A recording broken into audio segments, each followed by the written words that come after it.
चलिए आगे बढ़ते हैं और बात करें मौसम की। देखिए, राजधानी दिल्ली में शीतलहर का प्रकोप बना हुआ है। पारा सामान्य से 5 डिग्री लुढ़क कर 3.2 डिग्री सेल्सियस तक गिर गया। गिरते तापमान को देखते हुए दिल्ली सरकार ने गरीब बेघरों के लिए रैन बसेरा का इंतजाम किया है, लेकिन वहां भी लोगों को जगह फिलहाल नहीं मिल रही है। देखिए हमारी इस खास रिपोर्ट में।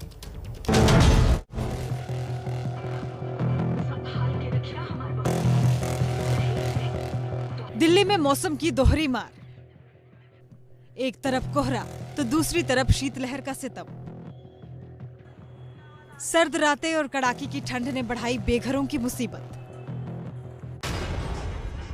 ये देश की राजधानी दिल्ली की असली तस्वीर है, जहां सर्द रात में भी कुछ लोग सड़क और फुटपाथ पर हैं।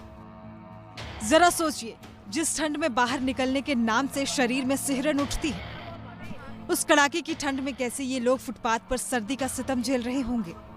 इन लोगों का आसरा सिर्फ रैन बसेरा होते हैं, लेकिन रैन बसेरों के हालात क्या हैं, आप खुद देख लीजिए। ये है अजय शर्मा, बिहार के रहने वाले हैं। पिछले 1 घंटे से लाइन लगाकर खड़े थे ताकि रैन बसेरे के अंदर सोने के लिए जगह मिल जाए, लेकिन इन्हें निराशा हाथ लगी। 1 घंटे से लाइन सेंटर में सोने के लिए जगह नहीं मिला मेरे को। अच्छा, अभी तक जगह नहीं मिला? नहीं, 1 घंटे से हम भोग रहे हैं। तो अब आप कहाँ सोएंगे? ऐसे तो रोड पे सो जाएंगे। रोड पे सोएंगे? हाँ, तो क्या करेंगे सर। और आपको पता है कि दिल्ली का तापमान गिरते ही जा रहा है, ठंड बढ़ रही है, हवा इतनी तेज पड़ रही है, कोहरा इतना हो रहा है। सर क्या करेंगे, गरीब आदमी है तो क्या करेंगे हम। कुछ ऐसा ही हाल ओडिशा के रहने वाले रविंद्र का है। पेशे से मजदूर रविंद्र रैन बसेरे में रात गुजारने की उम्मीद लेकर पहुंचे थे, लेकिन भीड़ के आगे इनकी उम्मीद टूट गई। फिलहाल ये दिक्कत हो रहा है, तो ठंड है तो आदमी लोगों को भर जा रहा भाई साहब, तो इसलिए कभी एंट्री होता है कभी नहीं होता। और अगर एंट्री नहीं होता है तो आप क्या करते हैं फिर उसके लिए? क्या करेंगे भाई साहब, यही रोड का पटरी में ही सोते हैं और क्या करेंगे। और अगर खाना आपको मिलता है, आप सोते कैसे? आपके पास तो कंबल भी नहीं है। अब भाई साहब कंबल नहीं भी रहने से भी क्या करेंगे, पन्नी ओढ़ के सो जाते हैं। नतीजा ये कि रोड की पटरी पर रात गुजारने को मजबूर है। सरकार ने दिल्ली में बेघरों के रात गुजारने के लिए शेल्टर होम की सुविधा दी है। इन्हीं शेल्टर होम्स को रैन बसेरा कहते हैं, लेकिन इसके बावजूद गरीब सड़कों पर सोने को मजबूर है। जानिए क्यों। क्षमता से अधिक लोगों के आने से रैन बसेरे फुल होने लगे हैं। कुछ को जगह मिलती है और कुछ को नहीं।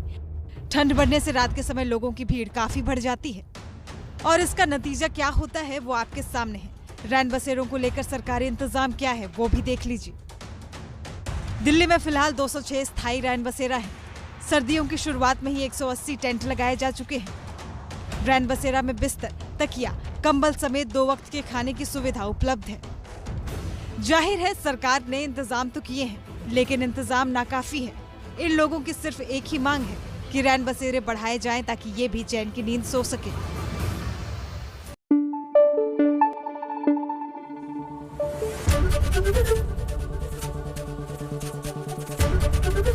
एबीपी न्यूज आपको रखे आगे।